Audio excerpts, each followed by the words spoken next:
Arahang Sama Sambuddho Bhagawa.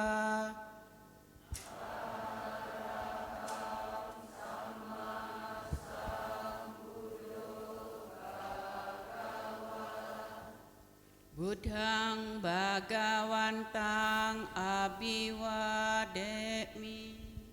Buddhang Bhagawantang Abhiwademi.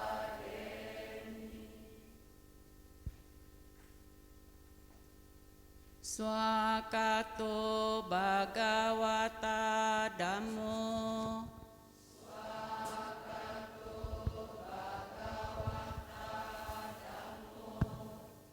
Dhammang namasami. Dhammang namasami.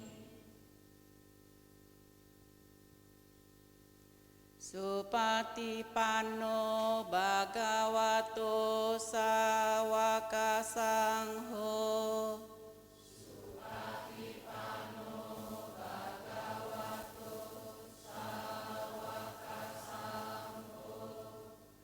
Sanghang namami.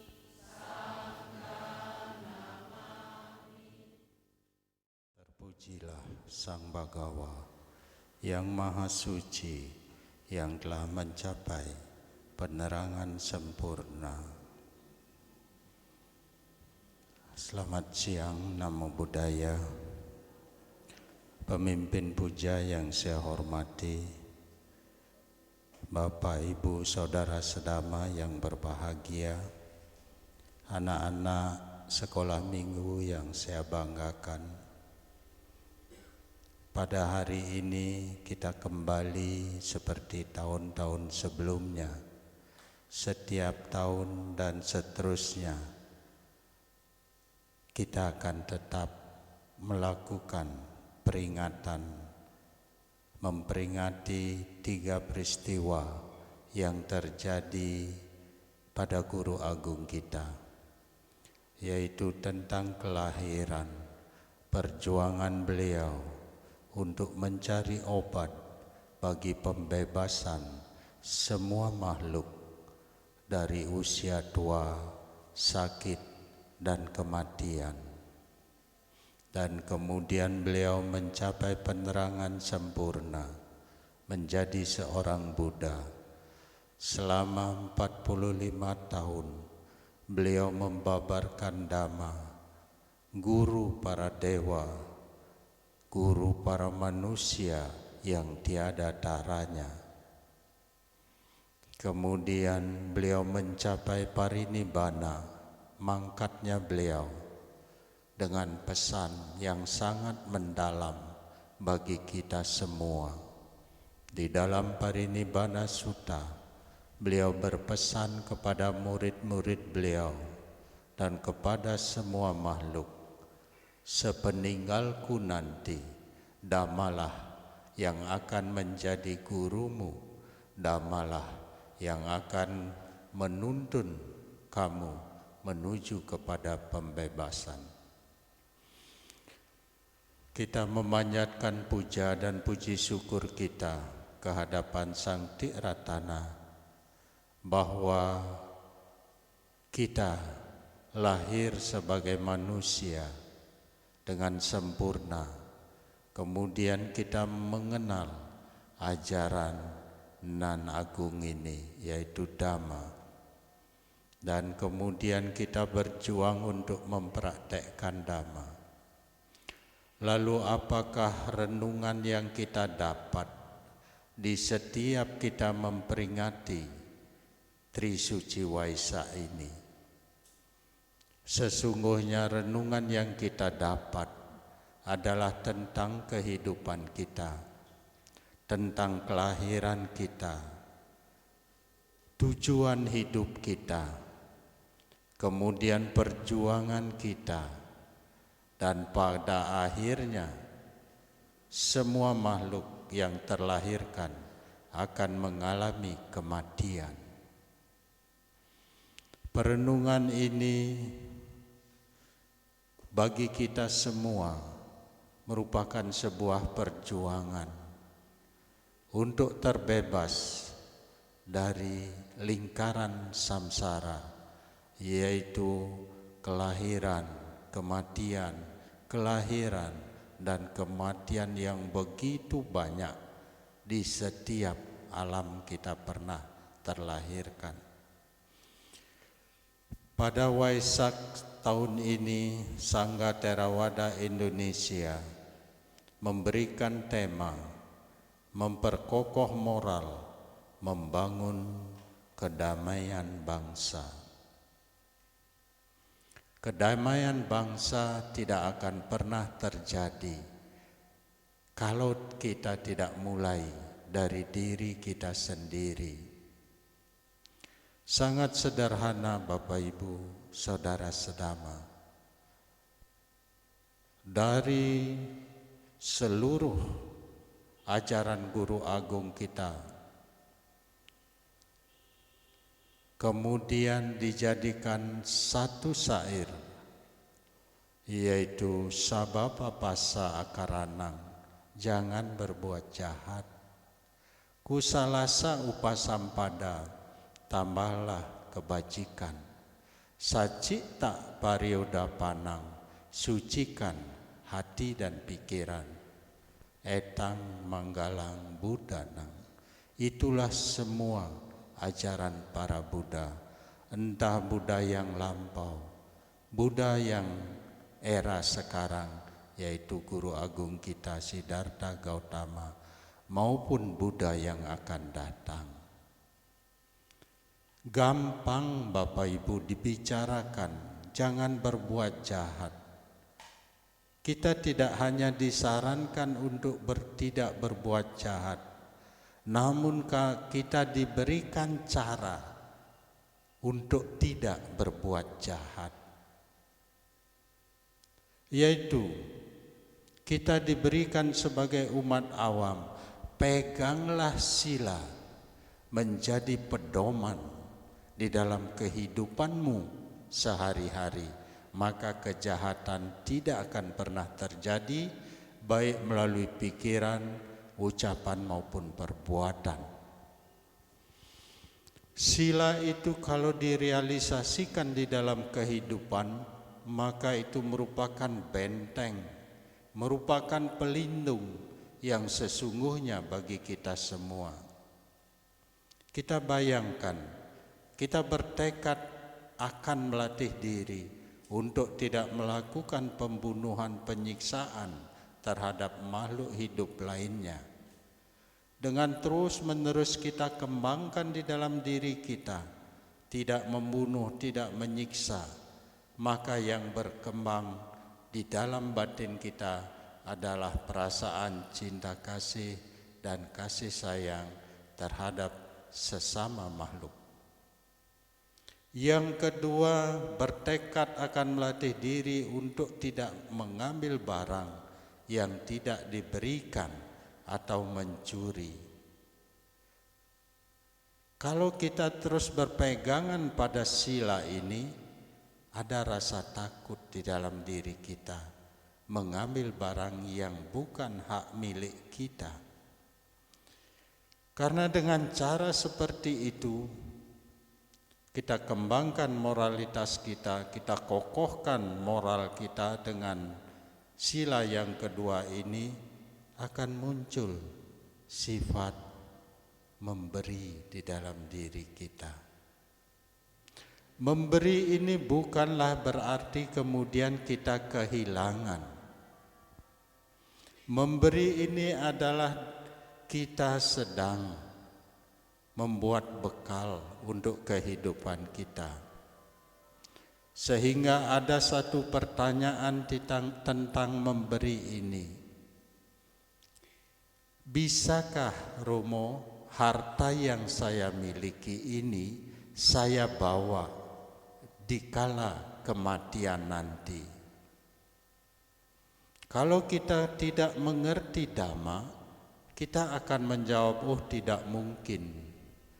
Mobilmu, rumahmu, dan semua hartamu tidak mungkin kamu bawa. Namun dikala kita memahami dan mengerti Dhamma, bahwa semua harta duniawi itu bisa kita bawa. Caranya gimana? Apa yang kita miliki sebagai harta duniawi, yang kita katakan sebagai milikku, itu memang akan kita tinggalkan. Namun dikala kita sadar bahwa kita harus memiliki bekal, kita harus memiliki kebajikan untuk kita bawa, maka harta duniawi itu bisa kita bawa dengan melakukan kebajikan. Kebajikan itu tidak hanya dinilai dari materi yang Bapak Ibu berikan, namun kebajikan itu bisa dilakukan dengan ucapan yang baik, perbuatan yang baik. Itu juga merupakan kebajikan yang bisa kita bawa. Dikala kita memiliki cukup materi, itu pasti kita tinggalkan secara duniawi. Tapi Bapak Ibu, saya tahu, saya merasa dan terbukti Wihara Dharma Giri ini berdiri seperti ini, dan setiap kegiatan selalu dipenuhi dengan berbagai macam konsumsi yang ada. Saya tidak sebut satu persatu. Semua ini terjadi Bapak Ibu di wihara ini telah berlomba-lomba untuk membawa hartanya di kehidupan nanti. Berbagi dengan membawa makanan, berbagi dengan memberikan tenaga, berbagi dengan menyapa yang datang. Itu adalah harta yang kita miliki, kemudian kita split menjadi kebajikan, dan itulah yang akan kita bawa. Yang ketiga, dengan terus-menerus mengembangkan moralitas, saya bertekad akan melatih diri tidak melakukan perbuatan asusila atau berzina.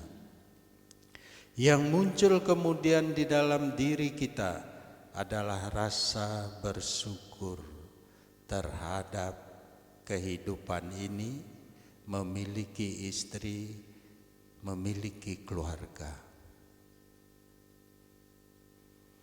Ada orang tua yang telah ditinggalkan oleh istrinya, lalu dia bercerita, tidak ada seorang pun yang bisa memahami saya. Lalu ditanya, lalu siapakah yang bisa memahami kamu? Orang tua itu menjawab, yang paling bisa memahami saya dalam suka maupun duka adalah istri saya atau suami saya. Namun kenyataannya, dikala kehidupan berumah tangga itu tidak dirawat, tidak dimengerti bagaimana cara merawatnya, maka kehidupan berumah tangga itu tidak memberikan kebahagiaan. Di hari tua, dikala kita kehilangan orang yang kita cintai, kita akan merasa tidak seorang pun yang mengerti saya.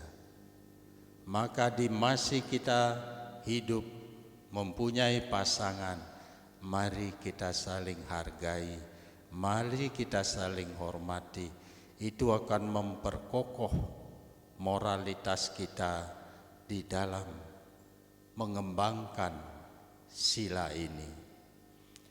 Yang keempat, moralitas yang akan memperkokoh diri kita, kita berusaha akan melatih diri untuk selalu berbicara benar. Berbicara benar itu sesungguhnya Bapak Ibu tidak sulit. Namun sering kita menutupi kebenaran itu dengan kebohongan. Satu kebohongan yang pertama, mau tidak mau akan terjadi kebohongan kedua dan berikutnya. Makanya dikala kita berbohong sekali, kita akan berusaha menutupi kebohongan itu dengan kebohongan yang kedua. Dikala kita bertekad melatih diri berbicara benar, kemanapun, dimanapun, kapanpun, kita akan tetap benar. Yang kita bicarakan benar, yang kita pikirkan benar. Yang terakhir, yang kelima, tentang lemahnya kesadaran. Kalau kesadaran kita lemah, Bapak Ibu semua, apapun bisa terjadi di dalam kehidupan ini. Makanya kita berusaha menghindari untuk tidak memakan dan meminum hal-hal yang menimbulkan lemahnya kesadaran. Bapak Ibu Saudara sedama, untuk memperkokoh moralitas ini kita tidak bisa hanya dengan teori, namun kita mempraktekkan sila ini sebagai pedoman di dalam kehidupan kita ini. Lalu pertanyaannya Bapak Ibu, kenapa sulit sekali untuk memegang sila ini sebagai pedoman di dalam kehidupan kita ini? Karena kita masih dicengkeram oleh keserakahan, kebencian, dan ketidaktahuan. Kita tahu jangan membunuh, jangan mencuri, jangan berzina, jangan berbohong, jangan mabuk-mabukan. Kita tahu semua itu tidak baik. Namun dikala masalah demi masalah muncul, akhirnya ketidaktahuan itu menggiring kita. Kebodohan batin itu menggiring kita untuk membuat karma-karma baru. Kita tidak tahu yang mana benar, yang mana salah. Kita tidak pernah merasa malu berbuat jahat dan takut akan akibatnya. Moha inilah yang kemudian menggelapkan batin kita, lalu kita membuat karma-karma baru. Yang tentu karma-karma yang kita buat ini pasti akan berbuah. Dan kalau karma-karma baru yang kita buat itu menimbulkan penderitaan bagi diri kita dan makhluk yang lainnya, dan itu pun akan terjadi di dalam kehidupan kita. Ini kita telah masuk pada lingkaran samsara. Dengan membuat karma-karma baru ini kita berjalan di dalam roda penderitaan kembali. Karma-karma baru ini yang kita perbuat akan tumbuh dan berkembang.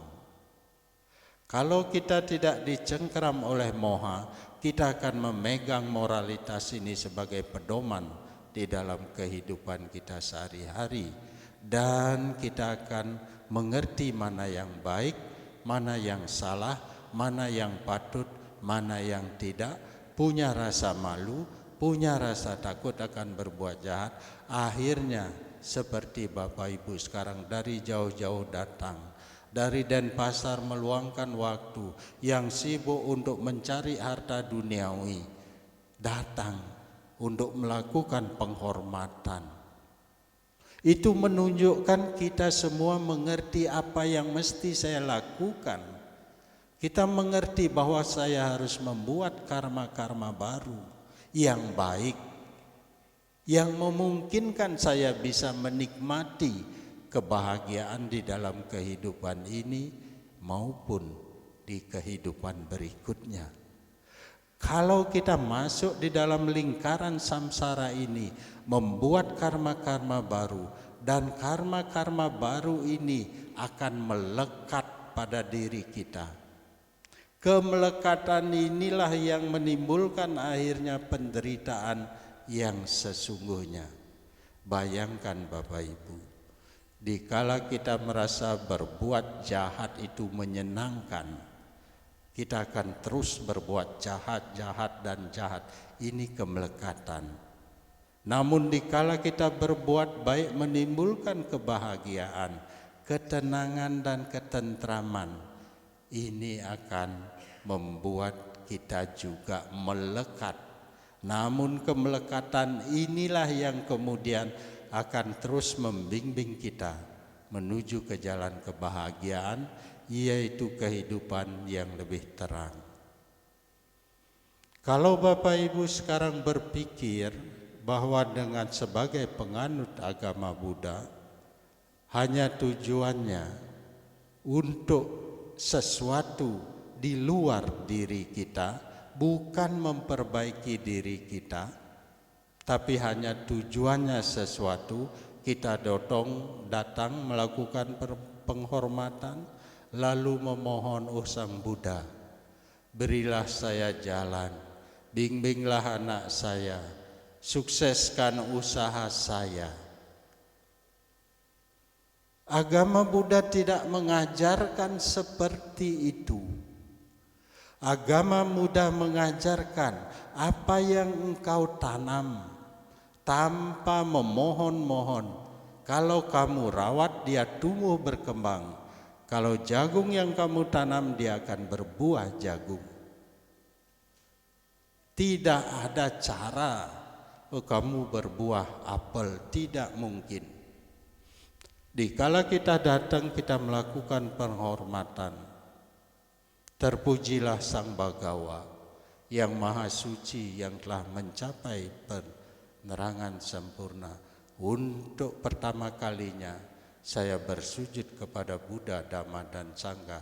Kedua kalinya dan ketiga kalinya saya bersujud tetap kepada Buddha, Dhamma dan Sangha. Apakah tidak perlu saya memohon? Kalau kita sebagai umat Buddha melakukan permohonan seperti itu tidak salah. Namun kita harus mengandalkan karma baik yang pernah kita lakukan. Semoga perbuatan baik yang pernah saya lakukan sampai saat ini, semoga saya berbahagia. Jadi ada karma baik yang pernah kita lakukan sebagai modal. Kalau kita tidak pernah berbuat baik, hanya menghadap ke altar, lalu "Oh Sang Buddha, tolonglah saya." Apakah mungkin kita datang ke satu bank, tidak punya tabungan, lalu meminta uang? Itu tidak mungkin, logikanya tidak ada. Semakin sering kita memohon, kita akan semakin kecewa, semakin sakit hati. Namun semakin sering kita berbuat baik, kita akan merasa bahagia. Karena telah mempergunakan harta duniawi ini untuk bekal di kehidupan ini bahagia. Bapak, Ibu, Saudara sedama, kalau kita renungkan yang kedua, bait yang kedua, tambahlah kebajikan. Bapak Ibu telah lakukan. Tinggal sekarang yang paling tidak diminati oleh umat Buddha, sucikan hati dan pikiran. Sesungguhnya menyucikan hati dan pikiran ini tidak semata-mata melalui meditasi, namun harus ada keikhlasan di dalam diri kita dikala kita berbuat baik. Ada yang datang menyokong wihara dengan beras, dengan minyak dan lain sebagainya, dan makanan seperti sekarang yang berlimpah. Timbul kebahagiaan, timbul keikhlasan. Kalau di sana kemudian bersekutu keserakahan, maka inilah yang menimbulkan penyakit kebencian. Kenapa saya tidak pernah disebut nama saya? Saya sudah berbuat banyak. saya sudah berdana, saya sudah menyokong, maka buah karma baik yang Bapak Ibu tanam itu tidak akan memberikan kebahagiaan. Romo, saya tidak suka bermeditasi, tidak masalah. Tapi ikhlaslah dikala kita berbuat baik. Ikhlas seperti kita sedang menabung di bank. Suatu saat tabungan itu berbunga dan suatu saat kita butuhkan, aduh anak saya mengenai masalah, semoga kebajikan yang pernah saya lakukan, anak saya keluar dari masalah. Itu baru namanya umat Buddha yang sesungguhnya. Kalau hanya memohon, disebutlah dia sebagai pengemis spiritual. Mari kita renungkan dhamma ini, kita praktekkan dhamma ini. Sedikit kita kenal, sedikit kita tahu, kita praktekkan, pasti menimbulkan kebahagiaan. Itu sesungguhnya renungan yang kita dapatkan dari setiap kita memperingati Trisuci Waisak ini. Bapak Ibu Saudara Sedama, sebagai penutup, saya selalu merasa terharu melihat Bapak Ibu berjuang. Semuanya yang hadir ini berjuang untuk merubah nasib menjadi baik. Dan caranya sudah benar, dengan melakukan kebajikan. Seperti saya katakan, ada kemarin sore datang ikut memotong memasak, itu melakukan kebajikan dengan tenaga. Ada yang membawa ini, membawa itu semua kebajikan. Saya sering melihat, saya terharu dan saya ingin termotivasi untuk terus ikut bersama Bapak Ibu membuat bekal di dalam kehidupan ini. Tapi satu yang saya tekankan pada diri saya, dikala kita berbuat sesuatu yang baik, ikhlaskan. Jangan mengharap kita akan dipuji, dipuja, dan diberikan penghargaan. Kenapa di Wihara Dharmagiri ini ada penasaran? Tolong tulis nama-nama, buatkan marmer siapa yang berdana. Saya bilang tidak usah. Apa yang mereka tanam di sini adalah sah milik mereka. Tanpa ditulis pun sah milik mereka. Tidak ada yang bisa mencuri, yaka, gandhaba maupun dewa tidak bisa mencurinya. Kalau saya tulis nama-nama ini akan menimbulkan keserakahan. Nama saya kok enggak ditulis? Mungkin karena saya berdana sedikit. Tidak ada satu kualitas dana, sedikit atau banyak, yang menentukan kebahagiaan. Kualitas dana yang menentukan kebahagiaan, ketulusan dan keikhlasan. Itu Bapak Ibu Saudara Sedama, mari kita berjuang bersama-sama. Kita bukan makhluk sempurna lahir sebagai manusia, namun kita berbahagia mengenal Dhamma dan lahir di tempat yang sesuai, yaitu masih bisa tahu ajaran Dhamma. Kalau kita lahir di Afrika, lahir di gurun-gurun pasir, kita tidak akan bisa mencapai tujuan kita, yaitu mencapai kebahagiaan tertinggi. Selamat Trisuci Waisak 2567. Semoga kita selalu maju di dalam Dhamma dan semoga kita semua selalu terlindungi oleh kebajikan yang kita lakukan. Semoga semua makhluk berbahagia.